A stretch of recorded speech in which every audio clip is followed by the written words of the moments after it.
Let me ask you a question. What comes to your mind when you hear the word overcomer? I mean, maybe like me, you picture someone who accomplishes what seemed impossible, climbing to the top of Mount Rainier, overcoming a diagnosis of cancer, getting out from what seemed to be an insurmountable debt, and on it goes.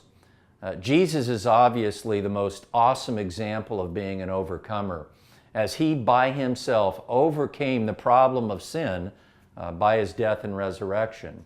Not only that, then he goes on to grant overcomer status to everyone who believes in who he is and what he's done. So let me ask you another question. Are you one of Jesus' overcomers? Some of you might say, well, if I'm such an overcomer, how come I think and feel and live so differently? Have any of you been there? I know I certainly have. In our fall series, Overcomers, we will be investigating the reality of this from words given to the Apostle John by Jesus directly and written down for us in the last book of the Bible, Revelation. In these letters written to churches in 7 different cities, we learn something about living as overcomers in real time, as individuals, but also as a church.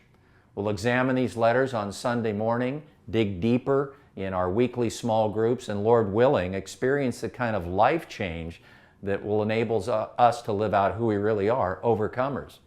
As a result, people who are far from God are going to be drawn to an up-close and personal relationship with Jesus himself because of the change in our own lives.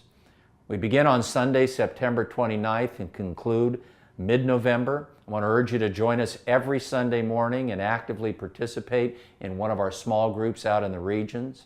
The reality is that God works in our lives by the Holy Spirit when we make ourselves available to Him and what He's up to. And it's very clear to us in leadership here at Grace that God is up to something very significant.